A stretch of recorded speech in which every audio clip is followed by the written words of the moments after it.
Hi, I'm Victor Medina, and I am really happy that you are here. What we have for you today is one of our most popular workshops that is given to people that are interested in learning more about the building blocks about a great retirement plan. We help them focus on four areas: income, investments, taxes, and estate planning. And what you're going to watch is a conversation that I have with a group of people trying to help them understand what all of these areas mean, why they need to work together, and what becomes possible when you put planning at the forefront of your retirement journey. Now, if what I share with you is interesting and resonates with you, then I want to invite you to schedule a Great Life meeting with our firm so that we can learn more about your situation and see if we can't help you. Hey, one quick additional note. This workshop was actually recorded before the new tax laws were put in place, actually about 3 or 4 months before that happened. So it doesn't incorporate those new changes, and it's got some information that as you watch it might seem like it's a little bit dated because it doesn't roll it out. Well, the good news is that we've already addressed that with another workshop that we have put together for clients that we can make available to you if you're interested in learning specifically about those. But you should still watch the workshop because the principles that I talk about here in terms of why you need to be thinking about tax planning proactively and the benefits of doing it still absolutely apply. So with that last note, enjoy the workshop. I have had the privilege of educating, I took a number, and it's near 10,000 people over the course of my 20 years in my career, often in workshops exactly like this. So I don't have 10,000 clients, but I've educated 10,000 people. I'm not even counting the people that may have read the books that I've published, because those just go out and I don't know how many have been sold. But over the course of that, I've learned the importance of planning. And I actually took that lesson from my mom when I was 2 years old. Now, that's not to say that I was cognizant at the time what she was doing. But when I was two, it was on the heels of the fact that my parents had gotten divorced. And my father had left my mother in a financial pickle, forced her to declare bankruptcy. And one of the things that she did to make ends meet as she was getting on with her life is she took up residence. She took up residence in a friend's apartment, and that's where we stayed, sleeping on the couch, because that's how we could make ends meet, because the friend wasn't going to charge her rent. This was July when she split with my dad, and the next October was Halloween, as it is every October, and what I wanted to do was be Spider-Man more than anything in the world. And back in those days, the costumes came in a cardboard box. They didn't come in plastic bags. And if you remember, there was the mask that had the piece of rubber band, and if you pulled too hard, what happened? It broke and you could never use the mask again. Well, that's all I wanted. But my mom didn't have the money to get me that costume. I don't know what it could have been, $2 at the time, maybe that. And so she sort of faced one truth and one decision, and the truth for her is that she was never going to be closer in that moment to providing the life that she wanted for me than where she was right now. She had to make a decision about how long was she going to wait, and she had to have a plan. And my mother, she is a woman of action. If you met her, you would walk away going, she is either all on or all off. My wife has gotten used to her over the course of our 27 years together. But I get a little bit of reprieve when it comes to my wife and my mother, because my mother actually introduced us. So I get to tell my mom, I don't know why you're complaining. She's your choice. I didn't choose her. In any event, over the course of that, my mother quickly got her teaching certificate. So by the next January, she had us moved from where we were in Puerto Rico to Connecticut. She then went back to school, got a graduate degree to become an administrator. She became a school psychologist and then retired as a director of special services. And she retired having grown from being forced through bankruptcy to, after having met my stepfather, having an apartment in New York City on the Upper West Side. Quite a rags to riches story. But it wouldn't have happened if she didn't have a plan. And so from that, I learned the lesson, the important lesson of creating plans, not just coming out with products as solutions. The difference in my career of having gone deep versus remaining shallow. I've done it myself. I began my career as an estate planning attorney, and I did that for about 10 years.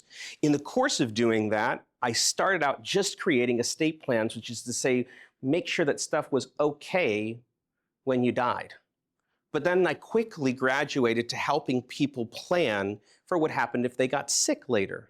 We call that elder law, but it was making sure that if they had to go into a nursing home or an assisted living facility, it didn't devastate not just their life, but the life of their spouse. And I learned the importance of planning because I'll tell you the most frequent clients that I met in that situation wasn't the sick older person. Would you like to take a guess who it was? I met with the children. Usually the daughter, usually. And they came in right after they had been placed into the facility. And the question always is there anything we can do? Over the course of that career, I created all of these vehicles and I left clients to go work with their financial advisors that fell into one of two camps. Either they were well-meaning but not very knowledgeable, or they were very selfish. But about half the time that they came back to see me 2 to 3 years later, the financial plan that they had in place didn't match the legal plan that we had in place. And I had a mentor, and that mentor said to me, you know, you're kind of leaving them at the altar. I said, what do you mean? He said, these people have trusted you. They've trusted you to create a plan that works when they need them. And what you've done is you've taken them this far, and you haven't taken them any further. And he said, very, very simple question. He says, what if you went all the way? What if you created a plan for them that helped them as they needed it? And it was at that moment 10 years ago that I began my financial services career helping people with retirement. And because I'm a planner, if I'm talking to you about planning, I should certainly be a planner myself. I went out and got all the credentials that are necessary to do this. Got more letters after my name than are in my name. I've counted them. There's actually more letters after my name than in my name. Because I thought it was important to make sure that we did everything the right way.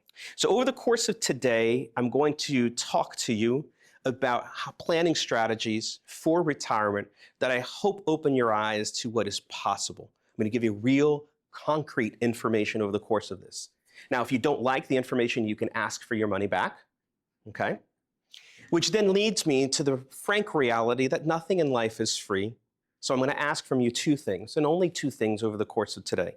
The first thing is that the only thing you owe back to me is this form here. We're going to walk through it, but you should not be hesitant to complete the very top of this form. In fact, all of the form, but the contact information I already have. Why do I have this contact information? Because I invited you. How'd you get here? We've called you, we've mailed you, we've took all the information already. So if I was going to do something abusive, I would have done that already. I am not. You can complete that. We're going to walk through this, but the other thing that I'm going to ask you at the end is whether or not you want to come into the office to have a meeting with me to pursue these topics. I'm going to make a case for why you might want to do that. I'm going to make a case for why you might do that if you're a do-it-yourselfer. I'm going to make a case for why you might want to do that even if you have an advisor already. But I promise you, it's going to be the most low-pressure ask that comes out of it. I'm not going to tell you that there's 2 units of timeshare, the discounted price, but you have to act today.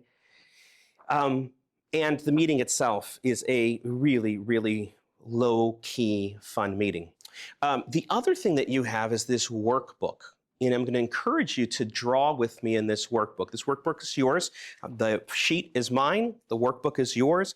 The workbook is going to have spaces for you to draw. They are these big white spots. So as I draw on the screen, I'm going to encourage you to draw because it's going to have factual information, substantive things that will be helpful for the planning. And there will be some homework in here that you can complete that will be valuable to you, whether or not you take the next step. Sound fair? Okay. The premise for why we do planning the way that we do is best found in the analogy or using the imagery of the difference between going shallow versus going deep. Now, you don't have to worry that you're not an art major because I am not either. And that, my friends, is an iceberg. What do you think? Pretty good, right? Okay, here's the water line coming across. What passes for planning for most people in retirement is a very shallow examination of what's needed. So what does that look like? You can be hearing about and getting advice on what investments you should own. They might tell you when you need to take a required minimum distribution. Occasionally, if you're working with people that know something about it, they'll help you about when to claim Social Security. Okay? But that's not deep planning, because deep planning doesn't take problem and give response. It actually goes a lot deeper than that. The deep planning that we do, that is holistic in nature, really takes a look at what it would take for you to lead a great life in retirement. See, retirement planning is what we do, but the true outcome of working with this is that the next 10, 20, or 30 years become the best years of your life, that you live like the best is yet to come. And the only way that that happens is if we take your biggest concerns, the things that you are worried about what's going to happen the next day or the year after that, and put them to bed so that you're free to go lead a great life. If we've covered what an income plan, an investment plan, tax planning would look like, then all of a sudden, you don't have those worries and you can go lead a great life in retirement. So deeper planning for us includes all of these things, but we're also worried about our tax planning, which can include Roth conversions. We're looking at capital gains, harvesting, all in the tax world. We're looking at an income plan that is designed around guardrails. Have you all received a plan in retirement that shows you a chance of success? The Monte Carlo chances of success, right? That's what passes for your planning. The problem with that is that with that plan, what happens if you're in the 15% that didn't make it? What's the plan there? So we don't want to deal with guesswork. We want to deal with guardrails. We want a plan to actually deal with what happens with the different varieties in it. Certainly risk mitigation. What does that mean? Well, the new ROI for you in retirement is no longer return on investment. That's the thing that got you here. The new ROI for you is reliability of income. How do you mitigate risk so that the paycheck that you get out continues and doesn't vary, not too much, over the course of your retirement? Then we get to the next levels, which is the first part of my career, which is legacy planning. And here we're talking about all things for estate planning. Those are powers of attorney, integrating those with our IRAs. We're also looking at our long-term care planning and what we're doing for inheritances. That is just a small taste of what you should be receiving in financial advice. But what I found over my career is that people are getting charged anywhere between 1.5% to 3% a year, including the cost of their investments, for a fraction of that, for one piece, often just one piece. And so I'm saying here to say, what if you had the whole pie? What if you got the whole pie out of it? Isn't the whole pie what you need? So let's go to the next layer to show you the way that we do this, all right? So these are the things that are in here. Now, I want to go through and tell you what a holistic plan looks like, and I'm going to use another image for that. What I'm going to do is I'm going to draw a circle here.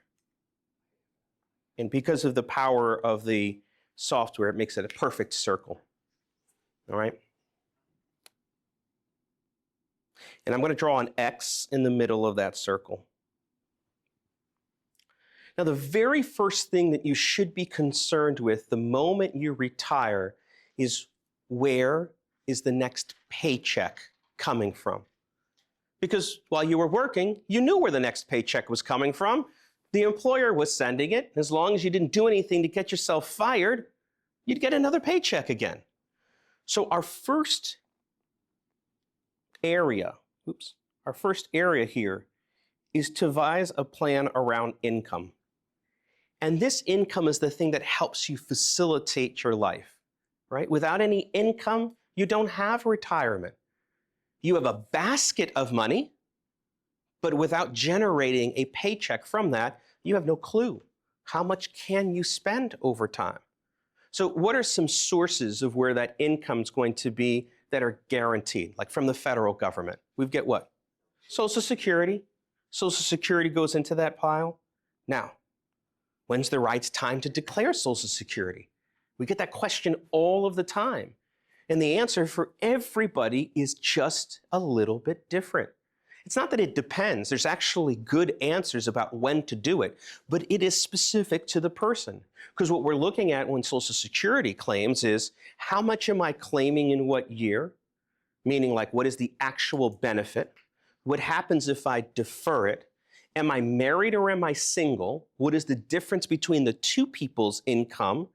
And assuming that I have desires to live on a little bit more than Social Security, where am I going to make up the difference from? Because nobody that I've met is comfortable just living on their Social Security. They'll do it if they absolutely have to, but that check that comes in from between $2,000 and $3,000, maybe as much as $4,000, it doesn't keep them the way that they would like to live, so they have to take it from other sources. All right, so that income helps us drive what life looks like. But if that Social Security or pension is not enough, where do you turn next? What are you looking at to make up the additional income? Pensions. For me, that's still included in this income bucket because, like my parents who worked for 30 years in the school system, they have really healthy income. When they've retired, every month between Social Security and pensions, they get a good amount of money deposited. They could blow the whole thing next month, another check shows up. But pensions have gone away unless you're in the public sector. For the most part, we're relying on savings that we've created on our own. So that for me is this area of investments. So investments can take the flavor of 401ks and IRAs, 403bs. You can have savings accounts. You can have brokerage accounts. But they're everything that you have been accumulating over your career, being so prudent so as to save on a regular basis. You made hard decisions when you were working. You could have spent more, but you knew that you had to save for your retirement. So that's what makes up the biggest bulk of where you'll be drawing your other money. Now, some of you might downsize and you might take money from the home that you've lived in for 30 or 40 years. You know, that thing that you thought you'd never be able to afford when you first bought it, that's now worth an amount that you can't believe. You might downsize, but most of you are going to rely on these sources for your making up your income. Then the other area that we turn and look at is legacy planning. And here we're looking at all of our estate planning documents. We're looking at what we're going to do when we leave an inheritance. So how are we leaving that behind? And we're looking at areas for long-term care. Because the biggest thing that will impact your income plan in the future is going to be needing long-term care. That's what's going to blow your budget out of the water. What have you been living on month to month will maybe double or triple depending on what you need for long-term care. The average costs for long-term care range from between $5,000 and $7,000 a month for somebody to be staying in your home or an assisted living facility at a low level to getting somewhere between $10,000 and $14,000 a month if you need an assisted living facility, if you need a skilled nursing facility, or what we used to call the old folks' home, right? That's going to blow your budget out of the water, and we need a plan to manage that. Now, there's another pillar that I think you should be concerned about, and in here we're going to see how many people were paying attention to the mailer that I sent out. What do you think the last pillar is that you should pay attention to? Taxes. See, paying attention to the mailer. You're here for a presentation on taxes. Well, taxes for me are the most important thing that you should be paying attention to because they're the thing that you can control the most. I'll say that again. I can't control for you what your investments are going to look like. I can't tell you what the market's going to do tomorrow. Couldn't tell you what the market did last week, which was a fun roller coaster that we sent videos out on. Anybody have fun during that? Should go subscribe to my LinkedIn page. We sent a good video out for that. But I can't control what the investments are going to do. I can't control how long you're going to live, which is to suggest I don't know how long that income plan needs to be around for. I can't control when you're going to die. I can't control if you're going to need long-term care. But I can help you control when and how much you pay in taxes. That's the thing that we can put our arms around and use as a filter, as a litmus to how we're going to do the rest of our planning. So today's presentation is going to focus in two different sections. I'm going to focus on the interplay between taxes and estate planning, same thing as legacy planning. And then I'm going to talk a little bit about income and investments planning. I'm going to wrap this all up together. So the first section is tax and legacy planning. So if you are in your workbook, we've now turned to this page and we're about to go into the next page on there, which is the history of income tax rates. But before we get there, I want to explain to you that strategic tax planning should live in every part of your retirement plan. Let me give you some examples. Do you remember I talked to you about when to declare Social Security as a part of your plan? That if you deferred it, it grew, there was money, benefits that were growing off of that, and that's one layer of analysis. But Social Security tends to fill the bucket of your taxable income. So when you make a declaration for Social Security, you're often committing to getting taxable income coming in on a regular basis. I'm deciding that I'm going to fill my cup with money that I'm going to get taxed one way or the other. What impact does that have if I've got a large IRA and I want to make some Roth conversions? Well, I don't have as much space inside of that cup because I declared Social Security earlier. And the amount of your Social Security that gets taxed is a function of your other income. So now if I declare Social Security and I make large Roth conversions, all of a sudden more of my Social Security is going to get taxable. So that's one example. Here's another one. And by the way, this is a great test to figure out whether or not the advisor that you're working with is working at a PhD level or a kindergarten level, okay? Because I see this all the time. If you looked at your statements and you see that you own exactly the same funds in every account that you own, whether it's an IRA, a Roth IRA, or a brokerage account, you look and it's the same portfolio copied, mimeographed 3 different times. That is kindergarten level planning. And here's the reason why. So you could hold investments for a long period of time. And if you held them for a year, when you sold them, they'd be subject to capital gains tax. But if you're owning the same investments in each of the accounts, you're losing the opportunity to do tax planning around that. Because when you own bonds or fixed income, they throw off interest. If you hold that in a brokerage account, you get taxed on that every year. I know somebody isn't getting the right advice if I see a large amount of taxable interest on their tax returns every year because they're not doing any tax mitigation. If we want to own bonds, we should own them in the IRA. So as they throw off interest, I don't pay any taxes until I move them out of the IRA. The same thing's true if I'm owning long-term equities. Everybody knows what those are, stocks. If I hold them for a year and I sell them at capital gains rates, that goes and drops my tax rate from maybe 22% down to 15%. Except if I own them in the IRA, then I'm going to pay them at 22%.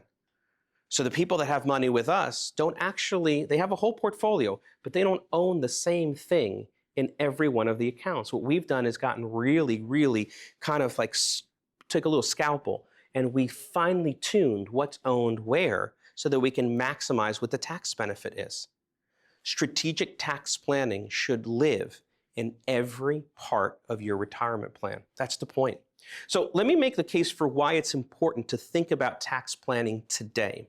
So on this sheet, I want you to write 3 words on the bottom. You don't get to do this in color, but we're going to write the words then, now, and future. And what I'm going to do is I'm going to draw a graph. And this graph is going to be what the percentage of tax rates are on the vertical. So how much have we paid in taxes? For the period of time prior to 2016, the tax rates ranged anywhere from, at their highest, between 50 and 94% as the top rate. Okay? Those 94% days were back during World War II. We had to raise a lot of money, 70% during the Korean conflict, 91, excuse me, the Korean conflict, 15, 70% during Vietnam. But then we passed these tax laws that lowered them so that the rates now are between 12 and 37%. And those rates went into effect in 2016. Now, something special happened when they passed the law in 2016 because they didn't have enough votes, a supermajority of votes, to actually put in case law. They had to do something called reconciliation. And without boring you with the details, all it means is that 10 years after that date, all the laws are going to sunset where our tax rates are going to jump back up again. So what we have in the future is not as bad as what we've had in the past, but we're looking at ranges of 15 to 39.6% in the future. So what we have here is this opportunity. You've got to make a bet when you do tax planning. And the bet is, are taxes in the future going to be higher or lower than where they are today? Because if taxes are going to be lower in the future, then you shouldn't do any advanced tax planning. But you've got to take a look and figure out, well, is my deficit growing? When they changed these tax laws in 2016, they had to decide whose favorable tax changes were going away in 10 years. Because they changed everybody's. Businesses got a tax break, individuals got a tax break. But the thing about reconciliation is after 10 years, you can't increase the deficit at all. By the way, for 10 years, you can increase it. It's a miracle that Congress gets away with this, but they do get a credit card with $1.5 trillion on it in new credit. They can raise the deficit by $1.5 trillion, but after 10 years, they can't raise it at all. So all of these tax cuts, they increase the deficit, okay?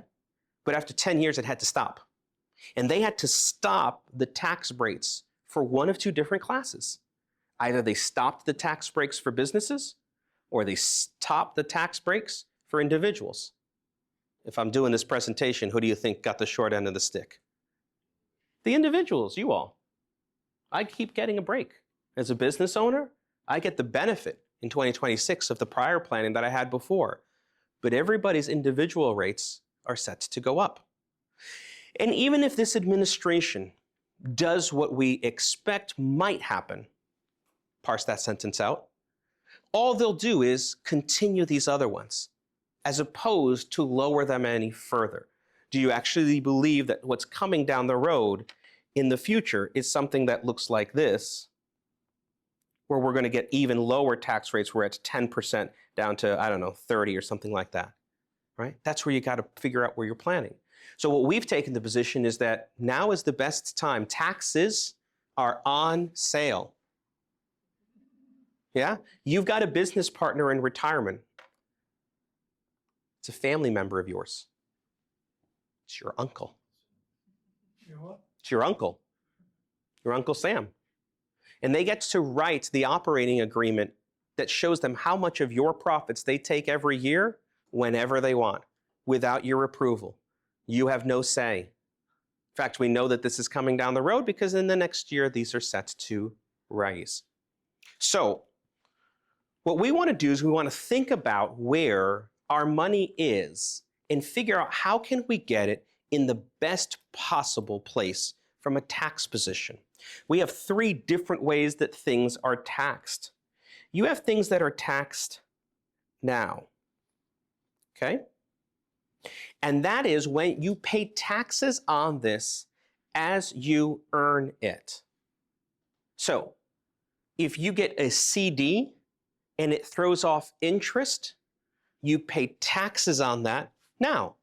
You don't get to defer it. In fact, some of you that own CDs over the tax year, where you bought them in November and they came due in February, for example, you still got a 1099 for interest, even though the CD was locked up for 2 more months. So as you earn it, you pay it out. So CDs are here. You might have things that throwing off money market, okay? These are things where you pay the taxes immediately. It's often inside of your brokerage account. But you can also have a type of account where things are taxed later. What are some examples of accounts where the money is growing, or investments where the money is growing, but you're not paying taxes on that growth?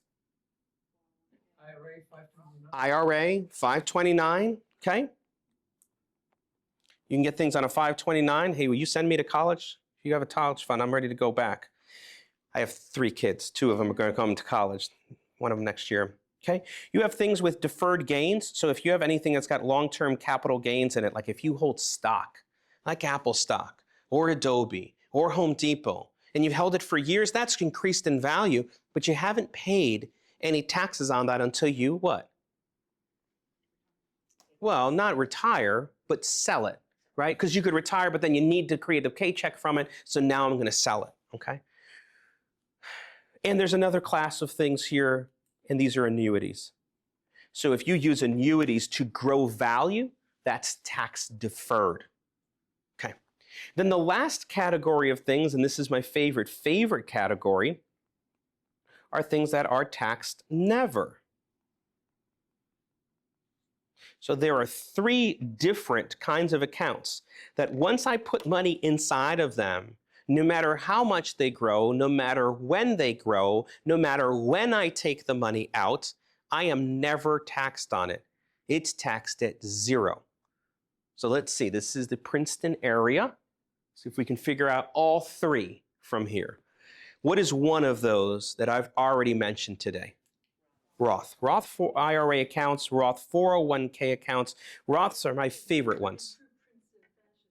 For now, the growth on those Roth IRA accounts is at 0. The distributions come out at 0. And this is very important for my definition of taxed never, which is that the money that comes out of these accounts cannot increase your Social Security, cannot increase your Medicare premiums. Both of those things have to be true in my world. So a lot of people want to invest in municipal bonds, and they say those are investments that are taxed never. And I say, well, hold on a second.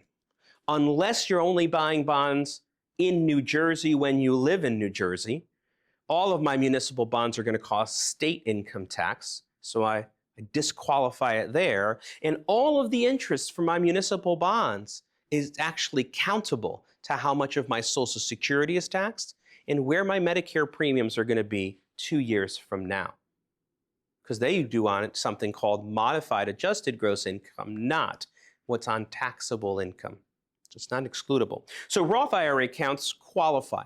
Because I want to take distributions from Roth IRA accounts, I don't pay any tax. It doesn't raise my Social Security that's taxable, doesn't affect my Medicare premiums. There are 2 others. Does anybody like to take a guess? Feeling smart today? I don't make fun of anyone. Yeah. Saying about Social Security, are you saying that if I have more income, my Social Security is going to be taxed higher? That's exactly what I'm saying. It's exactly what I'm saying. It's called Schedule A. And when you do that, when I take distributions from my Roth IRA, what was known not taxable Social Security, all of a sudden I get taxed at 50% of that gets taxable income, 85% gets counted as taxable income. Yeah. And also for Medicare premiums, and those rates are different. In true government fashion, a completely different schedule for how much your Medicare premiums go up.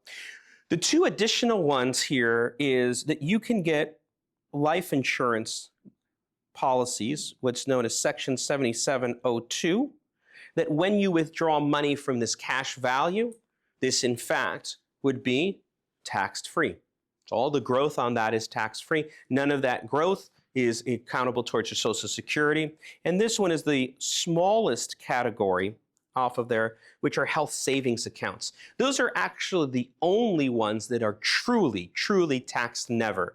You earned money in your job, and when you contributed to the health savings account, you weren't taxed on that. It came off of your taxable income. When it got invested and grew, you weren't taxed on that. And when you take it out to pay for eligible medical expenses, you're not taxed on that either.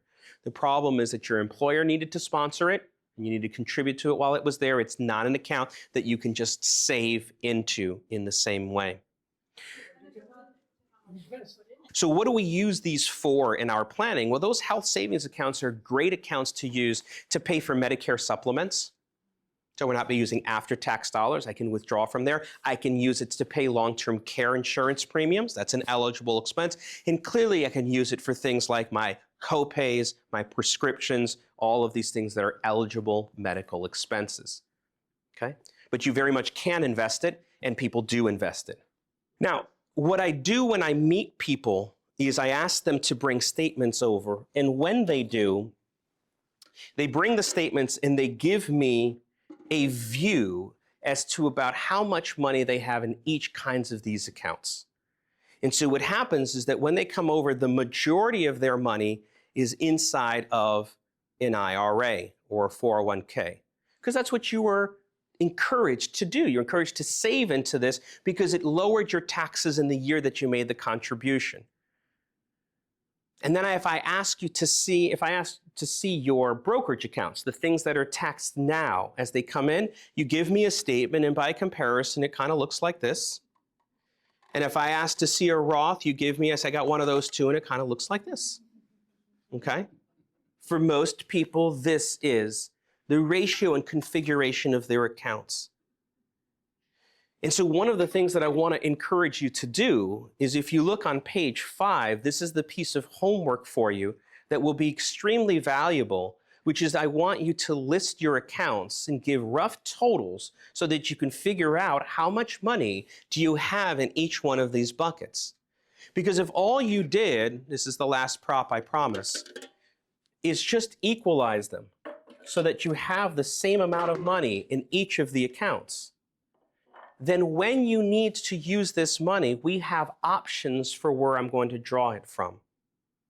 Let me ask you a question. If you set up an income plan, you know that you're going to live on $6,000, $8,000, $10,000 a month. Is it always going to remain that throughout your career, your retirement? No, it's going to go which direction? Up, because of inflation, right? I still need to buy the milk. Milk's more expensive, so I need more money. If you remain in the configuration where this is the largest amount of where your money is held, then as you get older and your income demands increase, this is the account that I've got to take it from. This account is taxed at ordinary income rates, meaning that the more money I take from this, the higher my income taxes are going to be. So all of a sudden, when I need to pull more money out to live off of, because what was $6,000 becomes $8,000 and what was $8,000 becomes $10,000, do I take the extra $2,000 out of here to make my income? Yes or no? No, I have to take out what? I have to take out more. And depending on what my tax rate is, I might have to take out even more as I'm withdrawing money. Well, for those of you that are married, all of a sudden, when one of you dies and you change filing status from married to single, I'm going to take out even more because those rates are even higher. So this planning that we're doing is really about future casting what needs you're going to have, because I want to see the turns in the road ahead of time. Okay? This is about having a plan and a map to get down the mountain rather than being shoved down and going, well, I hope you make it. I hope it works out. You need a GPS. You need to figure out how are we going to be managing this in the future. Let me give you some examples. So that's homework for you, okay? I'm going to share with you what are the tax rates this year and where they're going to in the future. And hopefully you can see a little bit about what I believe you should be receiving as you're planning, what we do in our office, which might drive you to say, yes, I'd like to come and see you. So what you see up on the screen right now are the tax brackets for filing single and filing married jointly, okay? And you'll see that on the right-hand side under the year 2025, there are exactly the same tax rates on both sides. So you see that we move here from 10% on the low end all the way up to 37%, okay? But what's different is the breakpoints about when you move from one to the other. And I'll save you the mental math, they are exactly half or double, depending on where you start. Okay? Married people get twice as much room, single people get half as much room as they move from one tax rate to the next. So if you had somebody that was receiving something like $80,000 of taxable income and they were married, they would be in the 12% bracket. Does that make sense? They're underneath the 96,950 top threshold. So the most that they would pay in tax would be 12% on their income.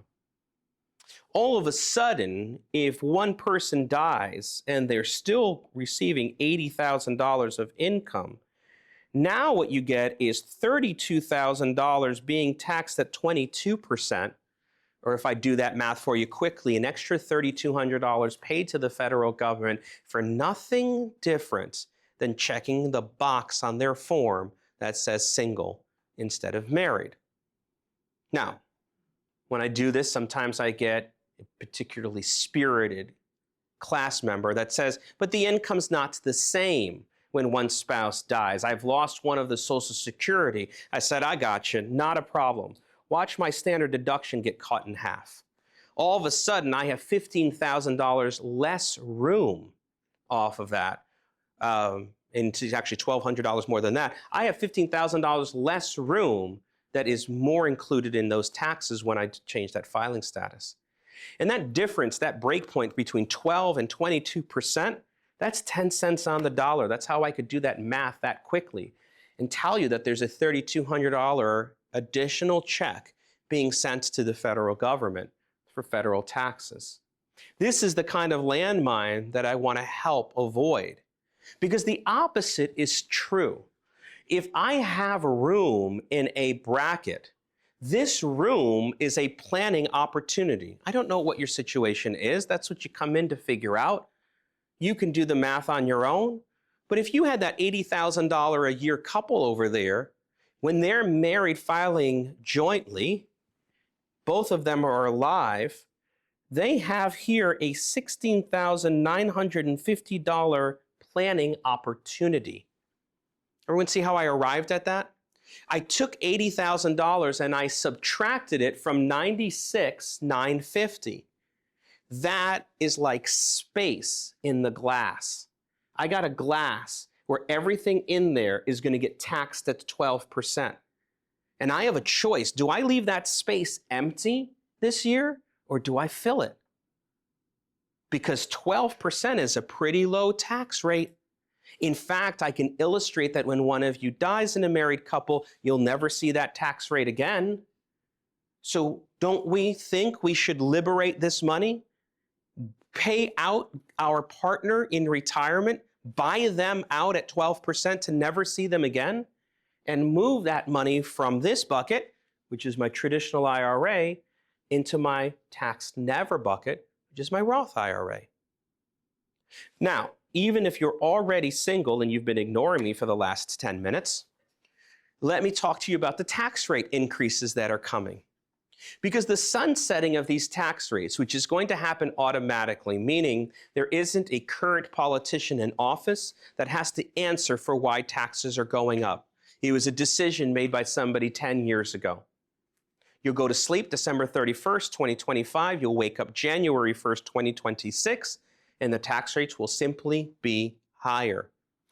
I want you to notice the relationship between these two. So what I've done here is I've given you where they're going to and where they were. So my little light blue here is my current tax rates. And then in yellow, I'll go ahead and highlight for you where they're going to. Okay? So if you look at the difference between those numbers, they are roughly 3 to 4% apart. And that's the genius of selling you this plan. Because at 3 or 4%, doesn't look like too big of a deal. It's a little tiny thing. It's just going up from 12 to 15%. Well, except that if I have income at the top of this bracket, and I do this across each of the brackets that are in there, we're talking about an $8,000 tax bill swing. That 3% doesn't look like $8,000, but that's $8,000 at 12%. And if you're at 22% and where that goes, we're talking about even more money, an additional $6,000 on top of that. So this is real money. It's real money. But I want you to notice something else, because this is what I do as a planner. I try to pay attention to the details. Do you see this 22% going to 25, regardless if you're married or single, right? You see that's where it's going. It's going to 25. Do you notice what the next highest bracket currently is? It's actually lower. Lower. Meaning today I can bring out money at 24% that later would be taxed at 25%. That for me is also real money. Because once I have liberated it from my IRA account and put it into my Roth, assuming no changes to the law in the future, I'm never going to pay tax on that again. So why wouldn't I take advantage of the lower tax rates now? Now I look in some of your eyes and you say to yourself, but this is 1 year, Victor. It's 2025 and next year it's going up. I only have 1 year to do this planning. And I say back to you, I've been holding these workshops for 7 years. Where you been? It's not my fault you came here, but you do have time this year to take advantage of this. And if they extend the laws, we will continue the planning that we're doing. We will continue the Roth conversions that we have, because this kind of strategic tax planning does not happen by automatic lockstep.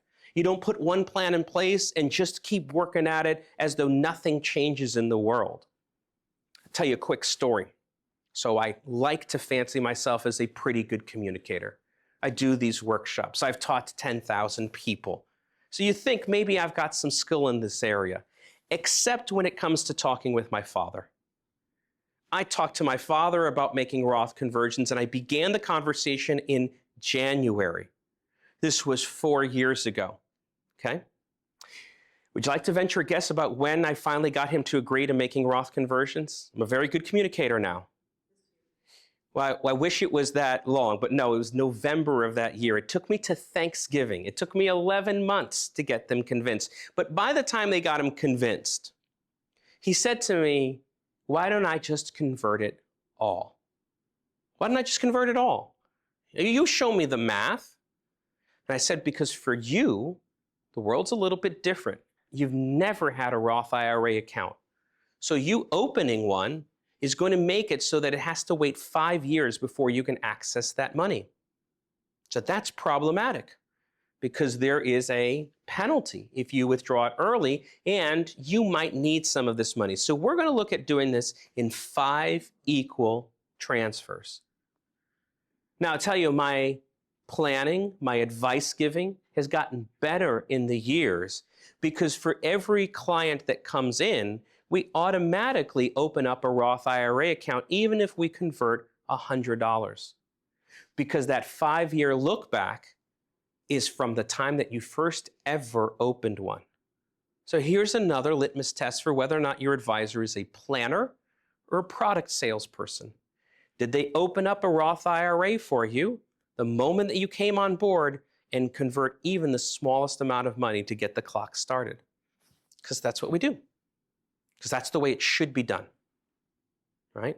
To help you preserve being able to touch this money, okay?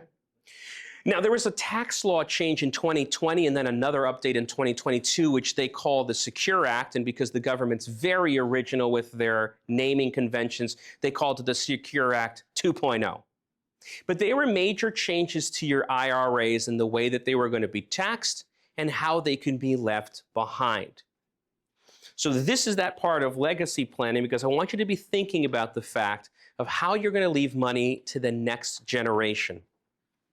Most of my clients will actually not spend all of their money. They just won't. They've been prudent their entire life, and no matter how much I encourage them to spend money and lead a great life, they won't spend very much. So in fact, they're going to be leaving it behind to their kids. Now, if they had died prior to 2020, their kids could have stretched out that inherited IRA, taking a very small percentage of it annually, but really deferring that almost like a retirement account for themselves. But because the Secure Act was passed, they eliminated that opportunity. Now, when you leave an IRA to the next generation, they've got to clear that account out in 10 years. So in 10 years, it's got to be gone. Now, this is a major, major change. Because if you leave behind $1 million as an IRA to somebody, depending on the advice that they get, if they get really good advice, they'll tell them, hey, why don't you take 1/10 of this out a year? But that's going to be an extra $100,000 of income taxed at ordinary income tax rates to the next generation. And those children that you leave it behind to, they might still be working when they get it, which means that their buckets are already pretty full. Where does $100,000 throw them into once they get to that next level? So this stretch out provision and the change to it is pretty major. By the way, this doesn't affect spouses. You can leave it to a spouse and still continue to roll it over. But to kids, anybody that we're going to be leaving it to, grandchildren, they got to clear it out within 10 years. Now, they also made another change, and that change was that they pushed back or started later when you have to begin your required minimum distributions. Forever and ever and ever, it was 70 and a half. Everybody knew it was 70 and a half. And then they changed the rules where they pushed it back so that if you were born in the 1950s, you have age 73. If you were born 1960 and later, you have age 75. And here's the thing, they told you that this was a benefit to you. I'm here from the federal government, I'm here to help you.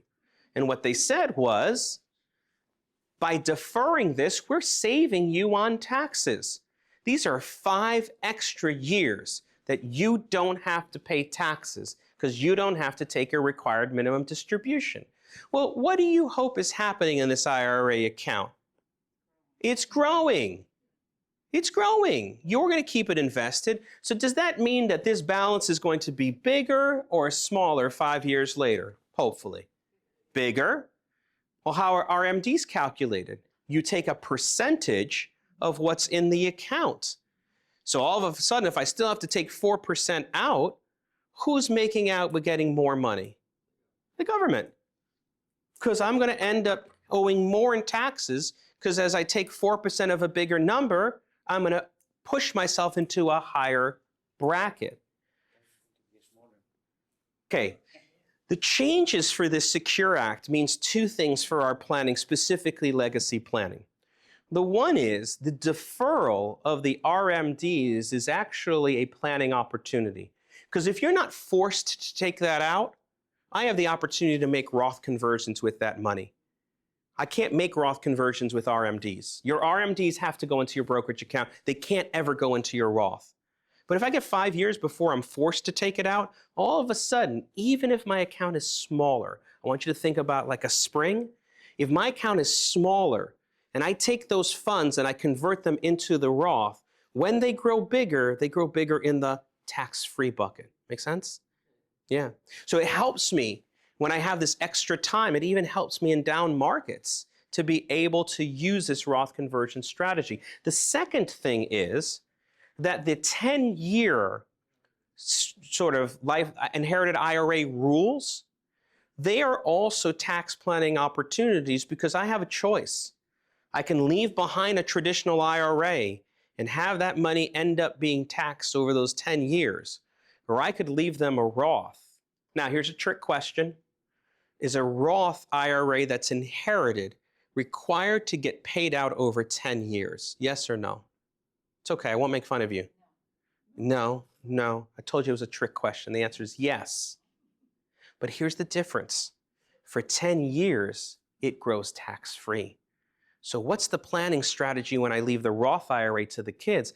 I'm not taking out 1/10 at a time. I'm treating that like Cinderella's carriage. For 9 years, 11 months, and 28 days, we're going to leave that account invested as aggressively as we can tolerate. And just before it turns into a pumpkin, we're going to withdraw all that money at 0%. We're going to pay no tax on that whatsoever. So you can see that the legacy planning shifts very much based on the kind of account that we leave behind. And so if you care at all about what you leave to the next generation, leave them a blessing instead of a curse. Because if we leave them the Roth IRA account, that's going to be very helpful for them. If we leave them the traditional IRA account, all of a sudden that's going to be more of a problem for them. So I want to draw your attention back over to this sheet here. And if you're somebody that liked what you heard on the legacy planning and the taxes, those are the two boxes on the right-hand side, you should check that off. That will let us know that you want to learn more about those areas because you're interested in saving more money, keeping more of what's yours, and leaving behind more than what are just memories. Okay? I'm going to shift here and we're going to talk about income and investment planning. So in doing this, we're going to talk a little bit about the way that we create income going forward in the future. Now, to be able to do this, I need to make the case for why your investment strategy should shift in retirement. Because your concern about accounts being smaller in the future is a real concern when we get to retirement planning, when what you're doing is using that account to draw income from yourself. This is the water level in the well going up and down. Most people are surprised to learn that they should change their investment strategy, but not in the way that they think. Because a lot of people have heard that you should have a mixture of equities equal to what is 100 minus your age, and they have some formula for that. But they still have money that is invested in the market, which is to suggest that it could go up or down. Don't worry about these numbers. You don't have to worry about writing them down. But I am going to highlight two numbers for you on this sheet. And this highlighting will at least draw your attention to the right numbers, which is that in both of these situations, I'm beginning with $500,000. And in both of these situations, I'm ending with $10.7 million. Now, just to let you know, this is tracking an S&P fund that averaged 10%, 10.7% over the period of time. And the only thing that's different from left to right is I flipped the order in which those returns happen. You can imagine that things are going to market, they're going to have up years, they're going to have down years. When it averages 10%, there's almost never a year in which it only makes 10%. So we've got highs and we've got lows, and all I did was switch the order. Now, at the risk of causing you palpitations as I bring you back to high school algebra, this is the transitive property of addition. Doesn't matter which order I do it, I always get the same number. God bless you. I always get the same number, all right? And so you shouldn't be surprised about that. But I've already told you that in retirement, your strategy is different. Unless you have income between Social Security and pensions that matches every dollar that you need to spend, all of a sudden we need to draw money from here. And the moment that I bring that draw of money out, which is that third column of annual income, all of a sudden you get a very different result. Over on the left-hand side, I started at $500,000 and I ended at $6.7 million. We shouldn't be surprised that it's lower money because I've been taking money out to live off of for the last 30 years. If I had the circumstance on the right, which is the different order, you'll see that by the time I get to age 85, I've run out of money. And the only difference was this sequence that the returns came. Well, which sequence are you going to get in retirement? Are you going to get the left? Or are you going to get to the right? We don't know. And I'm a really good financial advisor. I can't tell you which one you're going to have. There's no way I can predict which one you'll have. So we should think about changing our investment strategy, and instead of having things in the market, we should have things that are in different places. Now, when you ask people what investments you should own, what they will tell you depends very much, now listen to me here carefully, on how they get paid. So if you go to the bank and you tell them how you should invest your money, in fact, The bank will call you the moment you have $100,000 in the account, and they say, we have a really juicy CD for you. Everyone knows what CD stands for, right? Certificate of Disappointment. That's correct. I'm really glad. Good for you. It depends on how they get paid, because the bank person gets paid when you buy bank products. Does that make sense? If you go to the butcher and you say, what should I eat? They're not going to tell you a salad.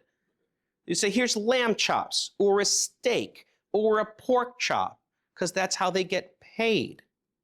These are the three worlds of money, and I'm fond of saying that money can do three things at most, but really only two of them well at the expense of the third. Let's take the bank example.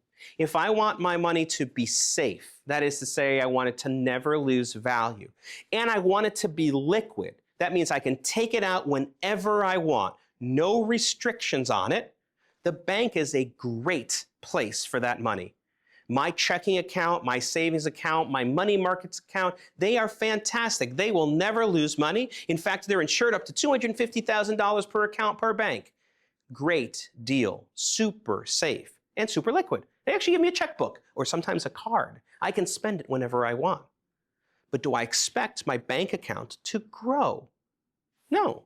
In fact, if it was any time prior to this last year, it didn't grow very much at all. You got 0.1% in your savings account and maybe a coupon for a good toaster, but that was it. Now, all of a sudden, if I want my money to grow and I want to be able to take it out whenever I want, all of a sudden I'm in the Wall Street world. I can buy and sell stocks no matter when I want. No matter what the time is. No restrictions. Am I guaranteed what the value of that stock is at any point in time? No. So I get growth and I get liquidity at the expense of safety. Make sense? And finally, there's the insurance world. And insurance is a fabulous place to put money if I want it to be safe and I want it to grow. But I have to trade something off, and that is liquidity. I can't go in and grab, no, not costs, because there are very expensive mutual funds as there is very expensive life insurance. So we want to make sure we're controlling fees anywhere, but I can't take it all out at once. If I put my money into an annuity, I've got some restrictions about when I take it out. And I've had this experience when I was an estate planning attorney only, because I would talk to financial advisors and they would come to say to me, you should put it in an annuity. Don't give it to the Merrill Lynch person. They don't know what they're choosing, and the bank is never going to make any money. The answer is cash value life insurance. What's your question? Okay? Because that's how they get paid. And if you go to the Merrill Lynch, Morgan Stanley, Edward Jones, UBS person, they say, don't buy one of those annuities from those slimy insurance people. They don't know what they're doing. But I have a proven track record money manager, and I've got an algorithm from somebody in a really big building in New York City. If you give me the money, I can help it grow. Don't put it in the bank, because you're not going to grow there. And of course, the bank person is going to let you know that both the insurance person and the stockbroker, they're both morons and unsafe. Put it into the bank. Here's another savings account. So what's the real answer? And the real answer is you should have money in all three places. Now, to what proportion and in what percentage depends entirely on the specifics of your plan. So I'm going to draw out for you what a plan might look like, and I'm going to use real clients of mine. But you can follow along. You can adjust these numbers if you want for yourself, or you can just write them down the way that they are. So I met Mike and Alicia, and when I met them, they were 65 years old. Both. They came to me and they had about $1.5 million across various accounts, different buckets, but about $1.5 million in investable assets, not including their home. And they were on the verge of retirement. So I asked them a series of questions, the same kind of questions that I'd ask you if you came in, which is, what are your goals? What are you trying to accomplish? And the very first thing that they wanted was a plan and not hope. And what that meant was, prior to a plan that we created for them, they were just going to be taking money out of their account and hoping that it lasted. Because their prior advisor had shown them a Monte Carlo simulation that said if they just withdrew this amount out, there was a 90% chance that they would be okay. And I said, well, what if you're in the other 10%? What's the plan? They said, we don't have a plan. I said, good, let's create a plan for you. I said, but a plan towards what? What are your goals? How will you know that you're being successful? So for them, they wanted the ability to maintain their quality of life. And so for them, that meant having a budget of about $8,000 of post-tax money per month, indexed for inflation. And by the way, if you plan with us, I plan very, very pessimistically. My return projections are really low. And this doesn't sound like it's pessimistic, but I'm going to make sure that I plan out to when you live to age 100.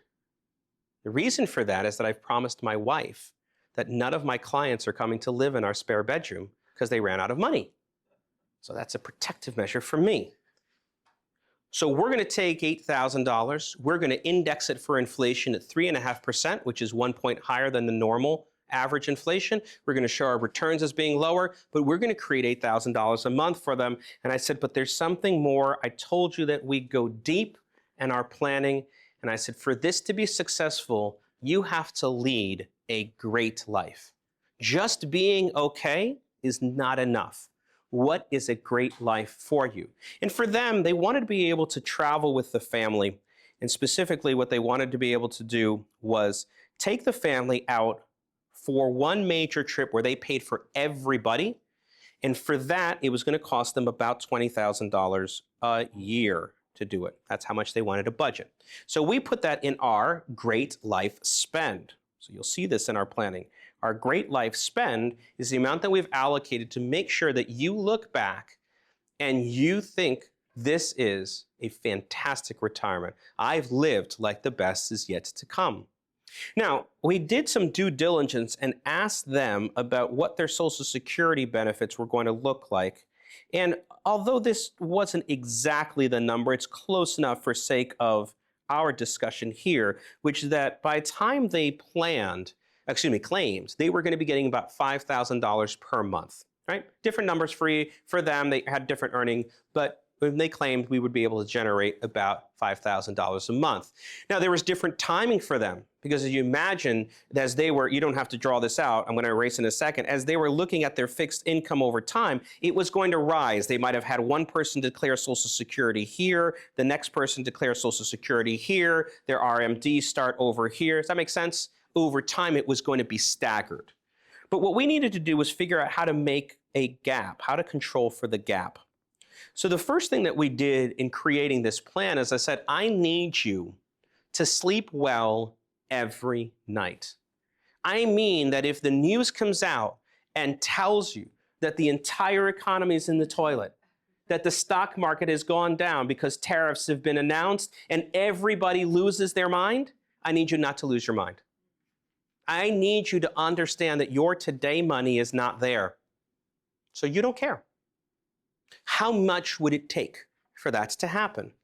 And they said, well, listen, for that to happen, we would need to be able to allocate about $150,000, and we're going to put that in what I call our safety bucket.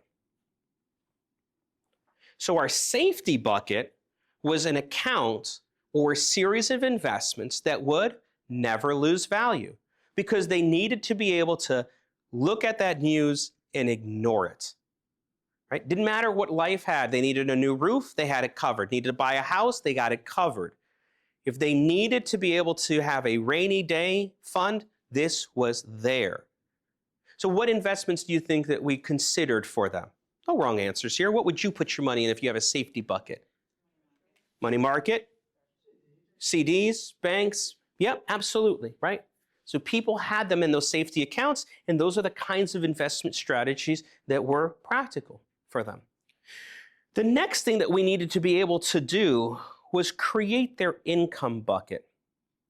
So their income bucket were the series of investments that it was going to take to generate first $8,000 until they declared first of them for Social Security, then a little bit less after that until the fact that we got to the $3,000 differential, and then we could continue that for the rest of their life. We needed to stage their income, but we needed to create an investment strategy out of there that would help them be successful in that area. Now, it turns out that for them, it's going to take about $750,000 to be able to allocate that, or about half of their money needed to go to the income bucket. By the way, just for sake of discussion, if you had to create an income bucket for yourself, where would you invest that money? 60/40. So you might put it in the market. Okay? Where else? The market. Okay? Specifically, if I had it in the market, I might want to own dividend-paying stocks. Does that make sense, right? Something that creates income. Yeah. We could go in and we could have real estate, because real estate produces income.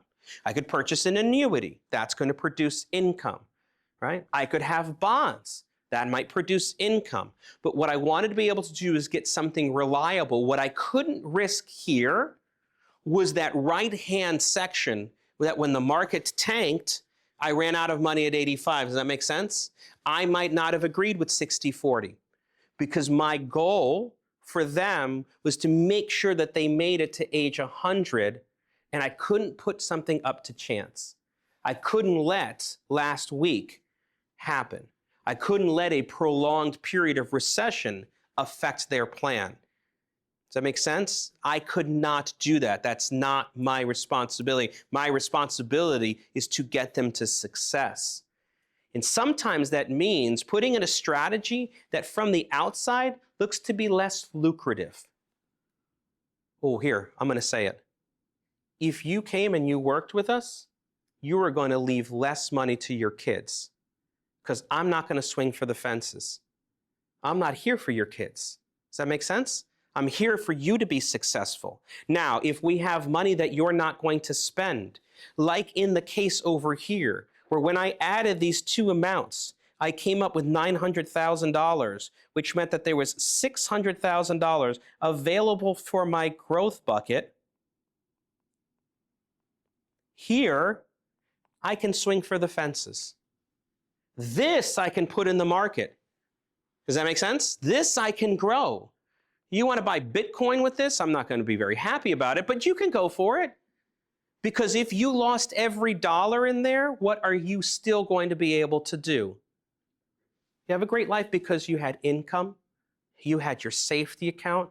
This is the stuff that's in the news, not the income or the safety bucket. And there are methods by which we determine, God bless you, how 750 is the right number for them. That's a bit of the art of what we do. We're often at a level where we're creating higher income projections than people are receiving because they're receiving those based on those Monte Carlo things, and we do that a little bit differently. If you come in, I'll explain to you how guardrails work and the reason why we use guardrail planning over Monte Carlo simulations. It's because we're really in the trenches about how to deliver income. Very much in the trenches. So this is a simplified version of a plan, but let's make sure that it meets what our client was looking for. So did Mike and Alicia, did they receive a plan and not just hope? Yep. Did we maintain their quality of life at $8,000 a month? We did. Did we help them lead a great life with a $20,000 spend? Yeah, that was in the income bucket. So we took care of the things that were their measures of success. See, this is not an area in which you can compare yourself with neighbors. This is not an area in which you compare yourself to what the market is doing. Because even as the market fluctuates, where there is ups and downs, one of the most important things that you can do is limit the range of the ups and downs. You'll still average the same amount, but you'll never want to be as high as what the market is so that you can avoid being as low as what the market is. You want your range to be smaller. And it's only because you're using this money in retirement. It's a completely different shift. My biggest struggle is actually getting my clients to spend the money that we're generating. I had a meeting with a client earlier this week. Okay? And when we were doing the meeting, I said, I have 2 plans for you. So just want to bring you through the process. They came in for a first meeting like I'm inviting them to come, inviting you to come in. The only thing that I'm going to ask you at the end of that first meeting is, do you want to have a second meeting? No pressure to become a client. In fact, I don't even have answers for you. Don't know anything about you. Let's figure out if we should take a next step. When they came in for the second meeting, we showed them the outline of a plan, but that wasn't the end of it. When they became clients, which is what we ask people to do at the end of the second meeting, we actually gave them an income and investment plan, and there were a few different options for them. So this is meeting 3. And sitting down with them in meeting 3, I had option 1 and I had option 2. Option 1 was creating for them $11,000 of guaranteed income they could never outlive. Every month, $11,000 would get dropped into their account. Option 2 increased that to $14,000 a month. Okay? And they asked my recommendation. And I said, it's going to be easier for you to spend money when you know that it's coming in next month. But if I keep you on that lower amount, you won't be as liberal with your spending. You'll try to hoard it. Right? You'll be a little bit more fearful. So if it were me, I would go with the higher amount. And they asked me, because I'm very transparent, which one do you get paid more on? How will you make out better? I'm transparent about that stuff. Doesn't bother me. I said, if you took the lower income, I'd make out better. You took option 1, it would pay me more. But I think you should take option 2. Because the measure for me will not be how much is in your account at the end. The measure for me will be whether or not you've led a great life. I want us looking back over the next 10, 20, or 30 years saying, those were the best years. The best years of my life came after I made the decision to retire. That's what our goal is. So, oh, I'm sorry, go ahead. Questions. You have actuarial tables, obviously, you work with, right? And coming up with the amount that is appropriate, as well as the growth bucket decreases in times of downward. Yeah, where this fluctuates. And the monthly goes down as well. No, it doesn't. See, that's where we're different off of it, is that while we have a set of guardrails where we look at when we make adjustments off of it, we want to set to that point of change to be happening as infrequently as possible. So it's not to say never, because no one can say never off of it, but it should be very, very rare. I'll tell you, the way that the answer comes out is the frequency of downward change versus the frequency of upward change, because you can go upwards as well. And so what we're looking for is to make maybe one change over the course of 30 years. That happens every 17 or every 15 years. But to answer your question, there should be no variability in this. In fact, this should be increasing. On our models, on our plan, we're actually driving that up annually by 3.5%. That's how we're sort of stress testing this. People won't always spend an extra 3.5%, but if I can compound that 3.5% over 20, 25, 30 years and still show them to be successful, then it's a plan we can stand behind. That's a plan we can sleep well with, okay? So I apologize. Did I answer your specific question? I veered off in a direction. Thank you. You did talk about actuarial tables. So actuarial tables should say that you should die before age 100. And so we're going to take you past the actuarial tables because I don't want you skating to the end just okay. Let's take the behavioral finance component into this because this is a very important part of what we do. If I took a plan that was meant to work in actuarial tables, let's say to 87 or age 90, for example, and you were feeling really healthy at 86, but the plan that we designed really worked only until you were age 90, your emotional state in ages 86, 87, 88, 9, if you weren't going to already be dead, might drive you to death because you'd be so anxious about that.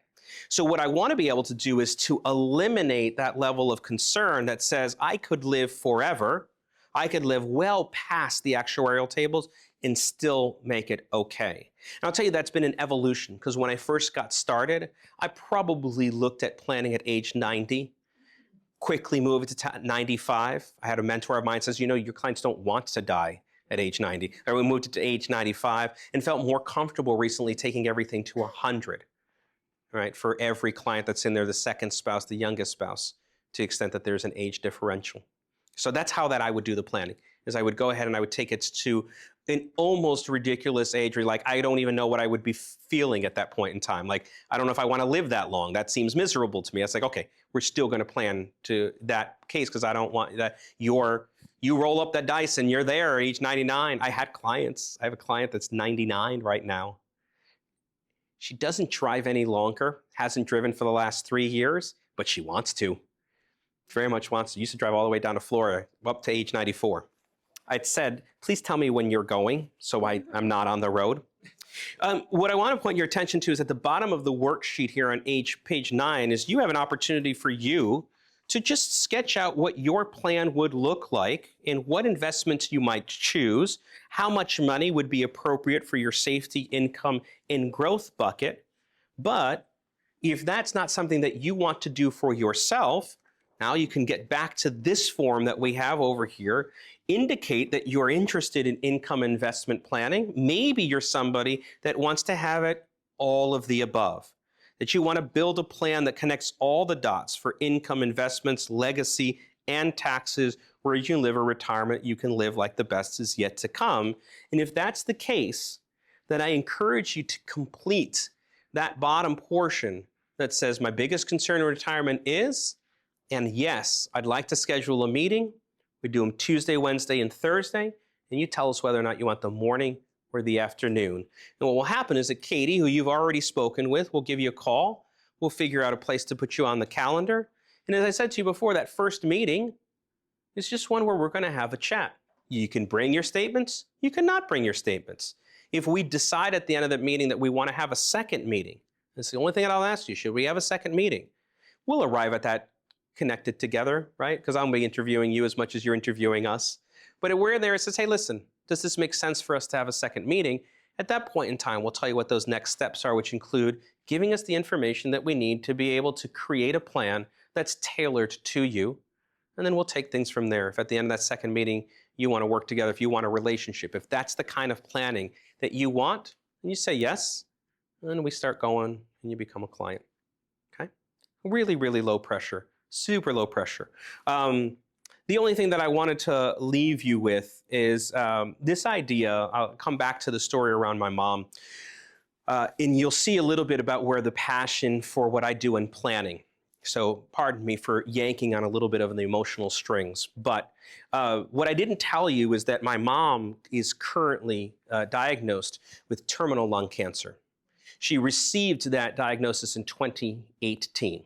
So she has been with us 7 years now, this May. In 2 more months, she'll be with us 7 years. She takes a little pill that tells the cancer not to grow, and we're waiting for the pill to run out. But for right now, the cancer, like I told you, my mom is all on or all off. That cancer is afraid of her. We're all pretty sure. So in any event, when she was diagnosed, I was my mom's only child before she got remarried. I have a brother and sister from that side, but I spent many years with her. I was her confidant. I was her buddy. She took me everywhere, right? She didn't get remarried until I was 5 or 6, so I was at my mother's hip. And over the course of our life together, I became her principal advocate, principal champion. So when she got diagnosed with cancer, I was up at Memorial Sloan Kettering 4 days a week, okay? Through the surgery, through the recovery. But I said to her, listen, we don't know how much time we're going to be gifted with this. This is the moment that she had the diagnosis. This is terminal. You're got to get out of this. I just don't know when. So during the time that we've got left, do you want to feel special or do you want to feel normal? You can kind of understand what I'm asking there. It's like, and by the way, it can be different at different times, I told her. So we did take a trip to Disney with all 13 family members at the same time, where she was barely able to walk because she was recovering, because at that time she wanted to feel special. And then she inserted herself into the drama that's her family down in Puerto Rico, and that's feeling normal. She wants to feel normal, okay? But the most important thing is that we didn't waste the time that we had been given. Because whether it was feeling normal or feeling special, when we were in that last moment, we needed to be able to look backwards and say, we did well with what we were gifted. We don't have the regrets that would normally come, because that's the most important thing. I don't want anybody at that moment to be like, I wish I would have done something different. I squandered that time. And it's obviously dramatic to talk about this in this fashion, but I don't want that event to be the event that's your event. Does that make sense? Like when I deal with my clients, what I'm looking at is like the time that we've been gifted together, you working with us, is time that I don't want us looking backwards in regret. I want us looking forward and say, those were the best years we've ever spent. I treat you, my team treats you like my mom. So you have a decision, just like my mom does. How long will you wait to take that next step? You're no closer to living your great life than you are today. And if that's something that you care very much about, I want to be able to explore that with you. And that's why you would say yes to an appointment. But other than that, I appreciate your time and attention this evening. I will remain up here if you've got any questions, but we are done for this presentation, okay?